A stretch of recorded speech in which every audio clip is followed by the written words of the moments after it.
Gracias. Cerramos la presentación de los presidentes de las comisiones que presentaron los informes complementarios al informe de la Comisión de Biodiversidad con la intervención de la presidenta de la Comisión de Derechos Colectivos, Sobeida Gudiño. Gracias, señora presidenta, queridos legisladores. La humanidad está frente a una gran disyuntiva: continuar por el camino del capitalismo, del patriarcado, del progreso y la muerte, o emprender el camino de la armonía con la naturaleza y el respeto a la vida, decía una de las conclusiones de la mesa de trabajo de la Conferencia Mundial de los Pueblos sobre el Cambio Climático en Bolivia. Nuestra Comisión de Derechos Colectivos, apegados a la norma constitucional y revisando todos los convenios internacionales que tiene suscrito nuestro país, hemos podido sacar algunas conclusiones diciendo desde nuestra comisión que respaldamos el pedido del señor presidente de la República, el cual se acoge al artículo 407 de la Constitución para explotar el petróleo en estos sectores dentro del Parque Yasuní. Y uno de los temas importantes que habíamos resaltado en esas conclusiones es que el momento de tener accidentalmente algún avistamiento con los pueblos en aislamiento voluntario en esta zona amazónica, deberían de manera obligatoria suspenderse todo tipo de actividad que se esté realizando en el momento. Otro de los temas importantes que resaltamos también en este informe es la aplicación del Código de Conducta de parte de las empresas públicas y privadas colindantes con las zonas intangibles que están dentro de esta zona. Hemos establecido también que debe existir un porcentaje de los recursos producto de la explotación para garantizar la mitigación ambiental en los territorios en donde se vayan a llevar efecto este tipo de actividades extractivas. Pero creemos que es importante y fundamental la conformación de una comisión técnica de alto nivel cuya función sea la de supervisar el cumplimiento de los protocolos para la explotación limpia con tecnología amigable con el medio ambiente. Y de igual manera, una comisión de alto nivel con la participación de los sabios ancianos o yachak de los pueblos y nacionalidades ubicados en la zona de afectación. Hemos establecido con claridad desde esta comisión el no topar la zona intangible que garantizaría los derechos de los pueblos en aislamiento voluntario y su autodeterminación conforme lo establece la propia Constitución de la República del Ecuador. Se establece también el garantizar un cordón de protección de salud de los pueblos que están cerca a las áreas del Yasuní para precautelar las condiciones de salud de los pueblos en aislamiento voluntario. Dentro de nuestra comisión tuvimos algunas comisiones generales en donde pudimos recabar información para poder presentar este informe técnico que pueda ser recogido por la Comisión de Biodiversidad y que hoy se plasma en este informe que estamos debatiendo esta mañana. Eso en cuanto a la Comisión de Biodiversidad y su informe, señora presidenta. Colegas asambleístas, queridos y queridas hermanos amazónicas y amazónicas que deben estarnos escuchando hoy a través de los distintos medios de comunicación que tenemos desde la Asamblea Nacional. Creo que no puedo dejar de hablar esta mañana a nombre de los amazónicos y amazónicas, representando a una de las provincias que es parte de esta Amazonía del Ecuador.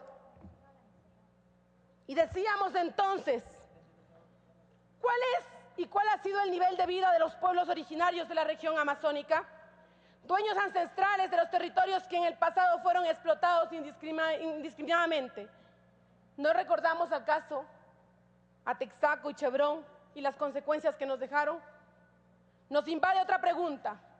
¿Cuál ha sido el impacto para los pueblos del sector de incidencia de explotación petrolera desde la década de los 70?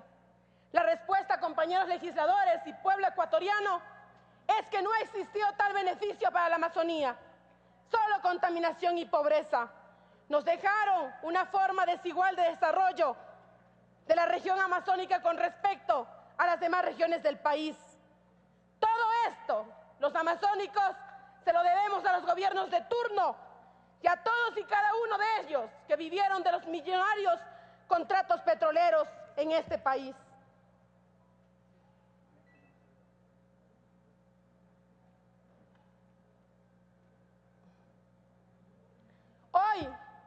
La realidad es diferente. Los recursos que provienen del petróleo se los invierte en el desarrollo social, en salud, educación.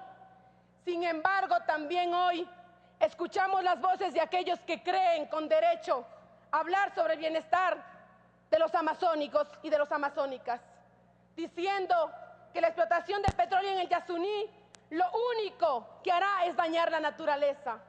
Decirles a ellos, ilusos e irresponsables, sabiendo que lo único que están buscando hoy es una plataforma política detrás de un ambientalismo absurdo. Se ponen en contra del desarrollo de la región amazónica sin darse cuenta las condiciones de vida y de desarrollo de los pueblos amazónicos. Quienes tenemos derecho a hablar somos aquellos que todavía no tenemos agua potable, salubridad, no los señoritos desde las grandes provincias o desde los grandes edificios diciendo cómo debemos vivir en la Amazonía. Póngame la primera presentación, querida compañera.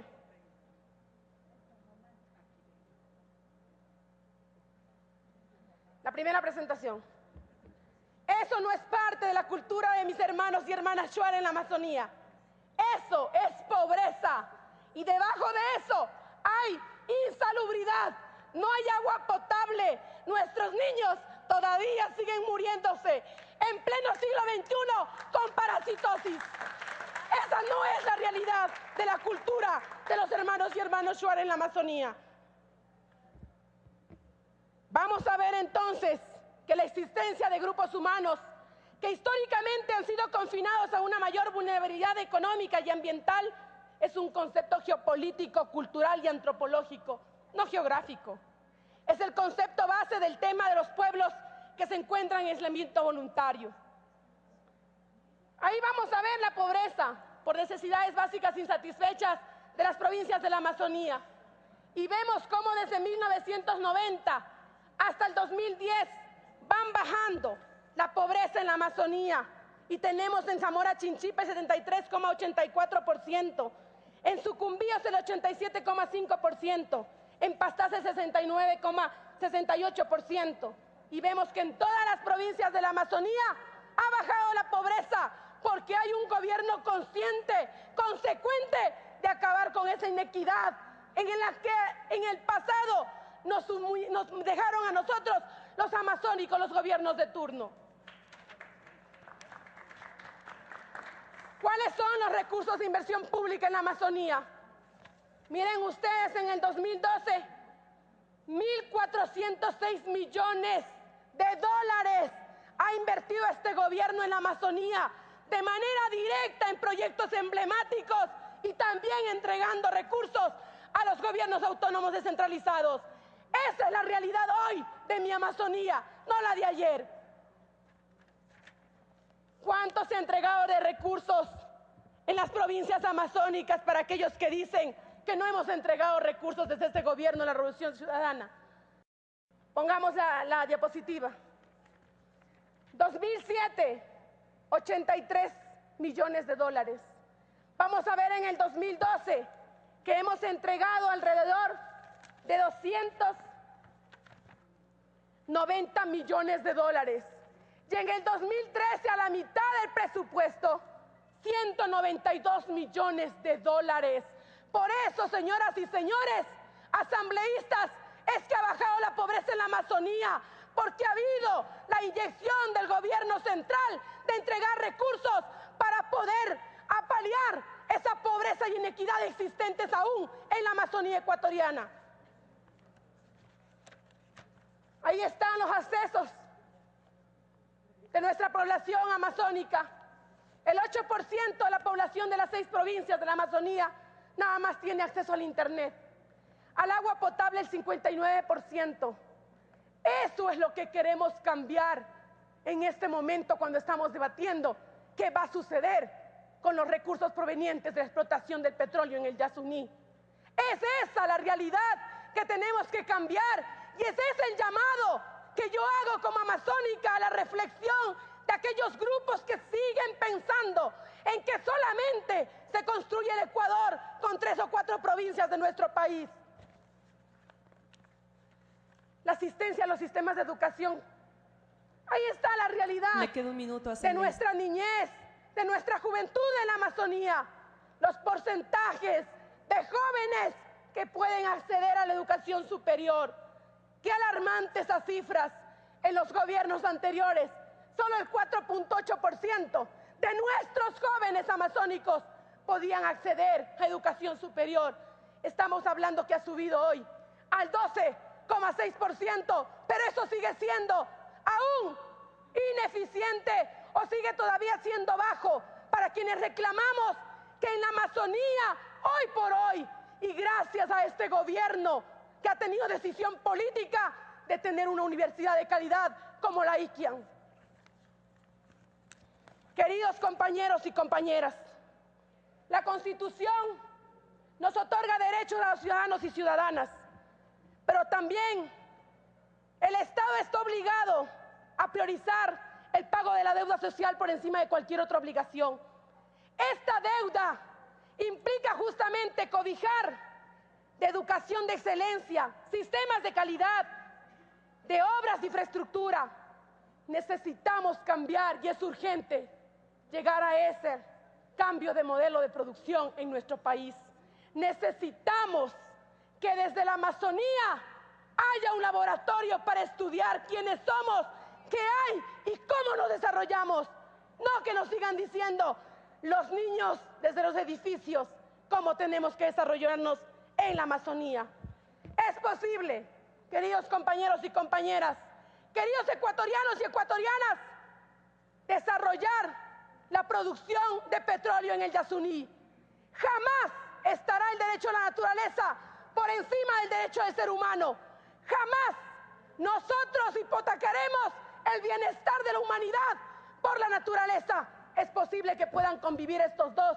Y finalizo, señora presidenta, diciéndoles, los amazónicos reclamamos con fuerza y vehemencia, diciéndole a este país que necesitamos, hoy más que nunca, que se pague esa deuda social para con las mujeres y los amazónicos que seguimos queriendo tener condiciones de vida digna y salir de la pobreza y la miseria.